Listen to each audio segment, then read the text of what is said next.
Assalamualaikum warahmatullahi wabarakatuh. Halo teman-teman semua. Perkenalkan, saya Ahmad Rizky Dwi Putra, kelas 1B dari Prodi D3 Rekam Medis dan Informasi Kesehatan. Di sini saya akan menjelaskan materi dengan tema prinsip agama tentang kehidupan berkeluarga dan pengasuhan anak. Anak adalah amanat bagi orang tua. Hatinya yang suci bagaikan mutiara yang bagus dan bersih dari setiap kotoran dan goresan.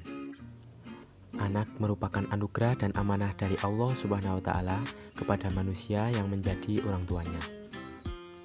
Oleh karena itu, orang tua dan masyarakat bertanggung jawab penuh agar supaya anak dapat tumbuh dan berkembang menjadi manusia yang berguna bagi dirinya sendiri, keluarga, masyarakat, bangsa, negara, dan agama sesuai dengan tujuan dan kehendak Tuhan.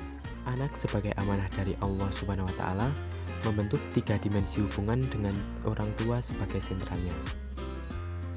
Pertama, hubungan kedua orang tua dengan Allah Subhanahu wa Ta'ala yang dilatar belakangi adanya anak. Kedua, hubungan anak yang masih memerlukan banyak bimbingan dengan Allah Subhanahu wa Ta'ala melalui orang tuanya.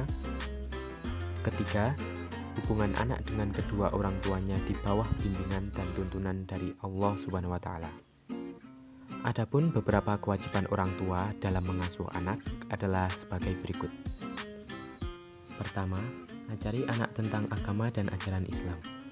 Berbicara tentang ajaran Islam, hal pertama yang harus kita ajarkan kepada anak adalah sholat.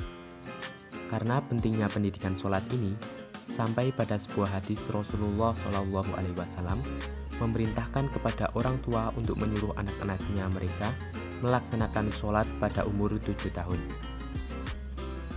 Sebagaimana hadis berikut, perintahkan anak-anakmu melaksanakan sholat sedang mereka berusia 7 tahun, dan pukullah mereka karena tinggal sholat sedang mereka berusia 10 tahun, dan pisahkan antara mereka di tempat tidurnya. Hadis riwayat Abu Daud. Perintah Rasulullah SAW di atas merupakan perintah yang sangat lembut, membimbing, dan menyemangati tanpa ada hukuman. Dan dari hadis ini, kita dapat mengetahui bahwa Rasulullah SAW memerintahkan untuk memotivasi tanpa mengancam, tanpa memukul, tanpa mencela, tanpa menghina, dan tanpa hukuman apapun. Perlu diperhatikan bahwa wajib bagi orang tua selama 3 tahun memerintahkan anak-anak mereka untuk sholat, walaupun sebenarnya sholat belum wajib atas mereka. Artinya bahwa orang tua wajib memerintahkan sholat kepada mereka tanpa hukum sholat belum wajib atas mereka.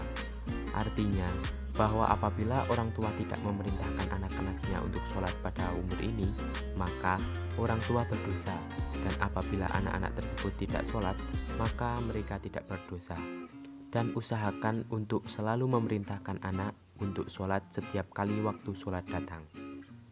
Setelah selesai sholat, ajarkanlah anak memperdalam kitab Al-Quran. Keutamaan membaca Al-Quran bahkan disebutkan secara rinci.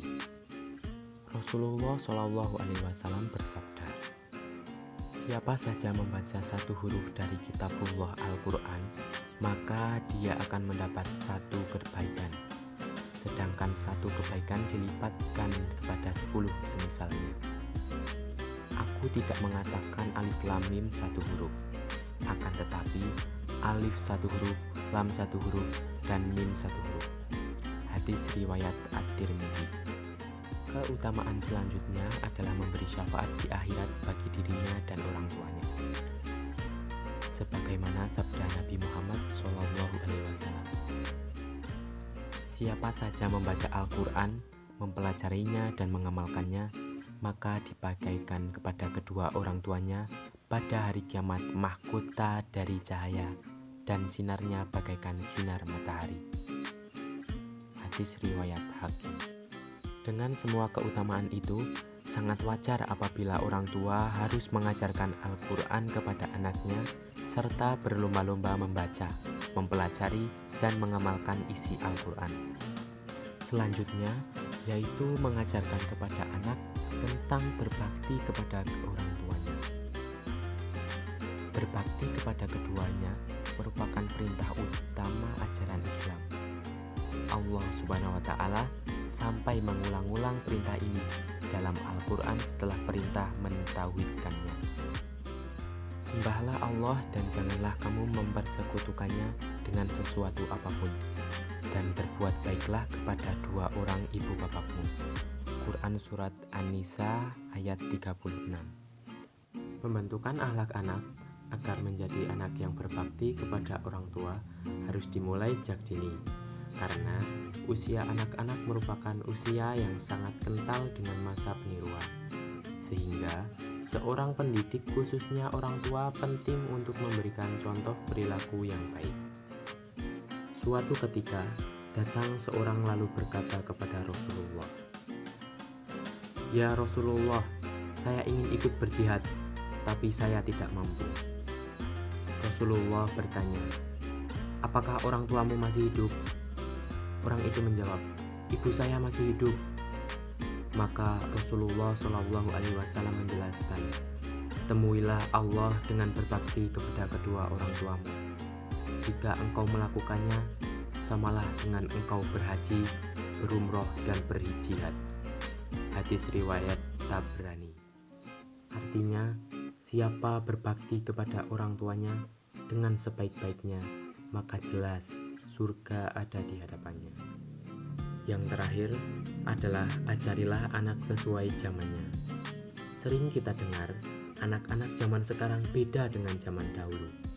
Memang, anak zaman sekarang sudah lebih berkembang seiring dengan perkembangan zaman dan teknologi. Sebagai orang tua, kita harus pandai mendidik anak sesuai dengan zamannya, sesuai sabda Rasulullah SAW. Ajarilah anak-anakmu sesuai dengan zamannya, karena mereka hidup di zaman mereka, bukan pada zamanmu. Sesungguhnya mereka diciptakan untuk zamannya, sedangkan kalian diciptakan untuk zaman kalian. Nah, dari beberapa kewajiban orang tua dalam mengasuh anak tadi, dapat disimpulkan bahwa anak harus mendapat asuhan, bimbingan, dan pendidikan yang baik dan benar agar dapat menjadi remaja, manusia dewasa, dan orang tua yang beragama dan selalu hidup agamis. Sehingga dengan demikian, anak sebagai penerus generasi dan cita-cita orang tuanya dapat tumbuh dan berkembang menjadi manusia yang dapat memenuhi harapan orang tuanya dan sesuai dengan kehendak Allah Subhanahu wa Ta'ala.